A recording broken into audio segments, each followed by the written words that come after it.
आदर्श विलयन का समीकरण क्या होता है? तो यहाँ नीचे लिखेंगे बायल वांट हाफ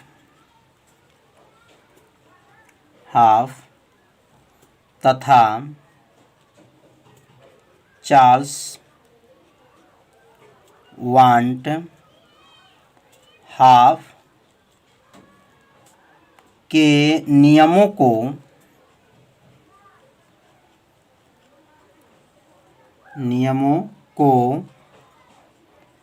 संयुक्त करने पर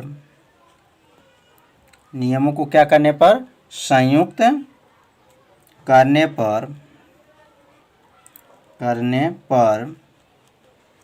जो समीकरण प्राप्त होता है उसे क्या कहते हैं? आदर्श विलयन समीकरण कहते हैं। अर्थात बायल वांट हाफ का जो नियम और चार्ल्स वांट हाफ के नियमों को क्या करेंगे? संयुक्त करने पर जो समीकरण प्राप्त होता है उसे आदर्श विलयन समीकरण कहते हैं। अर्थात यहाँ पे जो बायल का पहला नियम लेंगे और क्या लेंगे? दूसरा नियम लेंगे। तो अर्थात लिख करके, तो बायल का प्रथम नियम क्या था? तो बायल का जो नियम था पी अनकर्मानुपाती क्या था? सी था। तो समीकरण नंबर क्या बन गया? 1। ये किसका नियम है? तो बायल का नियम है कि परासरण दाब सांद्रता के क्या होता है? समानुपाती होता है। और अगला जो हमारा जो नियम है, जो चार्ल्स का नियम क्या है? तो P समानुपाती T। तो परासरण दाब परम ताप के क्या होता है?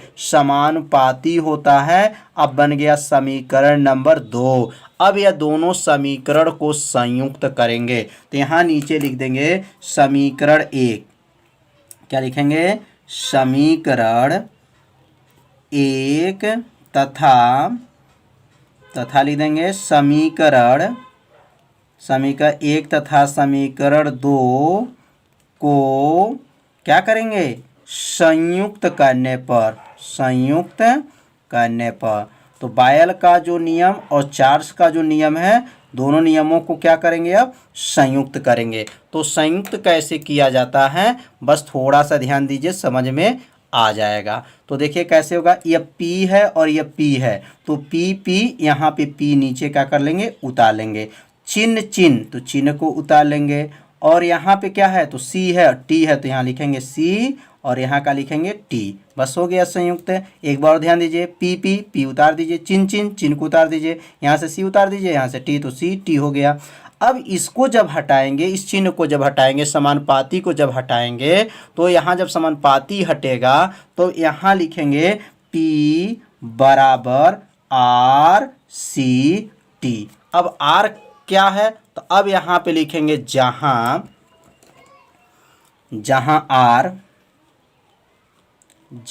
R लिख देंगे आदर्श, जहाँ R क्या नाम है? आदर्श गैस स्थिरांक है।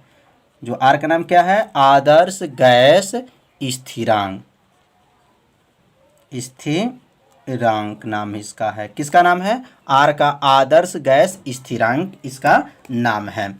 तो समझ में आ रहा होगा कि बायल का नियम और चार्ल्स के नियमों को क्या किया गया? यहाँ पे संयुक्त किया गया। और जब इस चिन्ह को हटाए तो R, जहाँ R क्या है? आदर्श गैस स्थिरांक है। अब सांद्रता का सूत्र क्या होता है? तो यहाँ लिख देंगे, चूंकि C बराबर होता है N/V, मोलों की संख्या बटा क्या होता है? आयतन।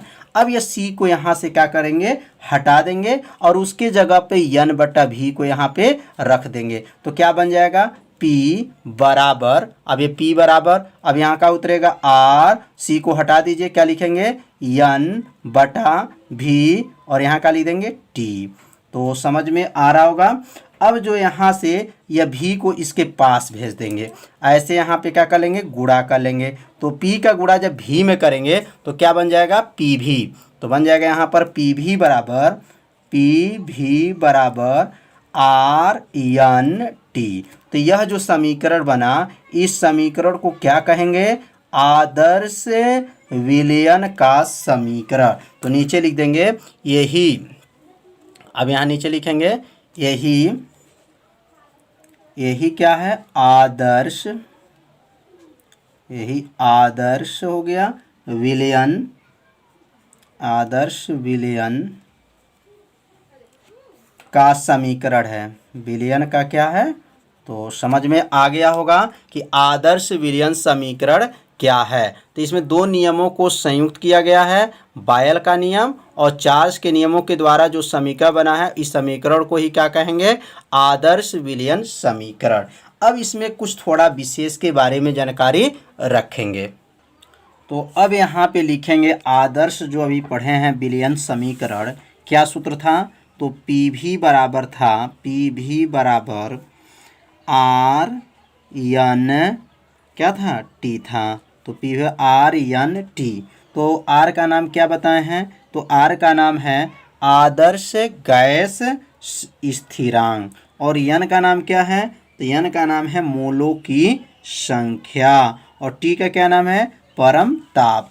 अब यहाँ पे जो है यन का सूत्र लिख देंगे। अब यन का क्या सूत्र होता है, तो यन बराबर होता है मोलों की संख्या बराबर होता है भार बटा अणुभार। भार बटा क्या होता है, अणुभार। तो भार किससे प्रदर्शित करते हैं, तो W से, और अणुभार किससे प्रदर्शित करते हैं, तो यम से।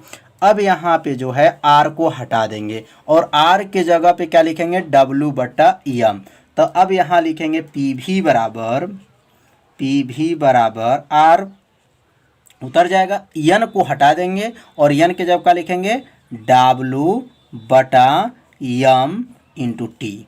अब यह भी को नीचे भेज सकते हैं, तो P बराबर हो जाएगा आर डब्लू टी बटा, और नीचे भी जाएगा तो क्या बनेगा, यम भी।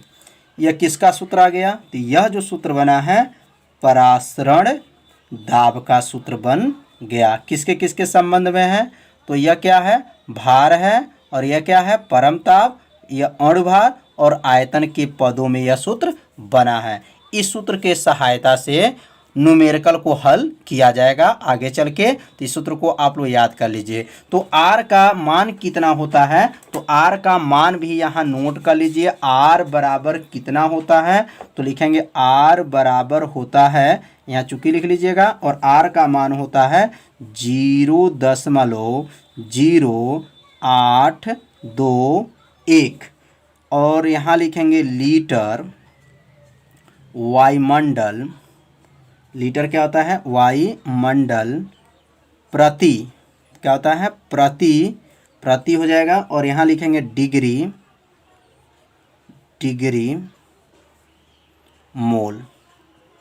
तो यहाँ पे प्रति इसके बटे के नीचे लिखिएगा, डिग्री प्रति क्या होता है, मोल। तो R का मान याद रखेंगे 0.0821 लीटर वायुमंडल प्रति डिग्री मोल होता है। तो इस मान को समझ में आ गया होगा, और यह सूत्र को याद रखेंगे किसके लिए, न्यूमेरिकल लगाने के लिए। तो समझ में आया होगा। अब हम लोग पढ़ेंगे वाष्प दाब। अब हम लोग पढ़ेंगे क्या, वाष्प दाब क्या होता है। तो यहाँ अब वाष्प दाब की अब परिभाषा को समझेंगे कि वाष्प दाब क्या है। तो इसका उत्तर है, जब किसी विलयन का जो परासरण दाब और वायुमंडलीय दाब आपस में क्या हो जाएं, बराबर हो जाएं। परासरण दाब और वायुमंडलीय दाब आपस में क्या हों, बराबर होते हों, इस दाब को क्या कहेंगे, वाष्प दाब कहते हैं। तो नीचे लिख लेंगे, तो यहाँ लिखेंगे जब किसी विलयन का परासरण दाब उसके वायुमंडलीय दाब के क्या हो, बराबर होता है, तो इस दाब को वाष्प दाब कहते हैं। अर्थात परासरण दाब वायुमंडलीय दाब आपस में क्या हो जाएं, बराबर होता है, तो इस दाब को क्या कहेंगे, वाष्प दाब कहते हैं। तो परिभाषा आप लोग को समझ में आ रहा होगा। परिभाषा को अपने कॉपी में लिखते चलिए, जिससे क्या होगा, आपको याद भी होता रहेगा। अब हम लोग पढ़ेंगे समदाबी विलयन। समदाबी विलयन क्या होता है। अब यहाँ पे हेडिंग लिखेंगे समदाबी विलयन। समदाबी विलयन की परिभाषा समझेंगे, बहुत आसान परिभाषा है।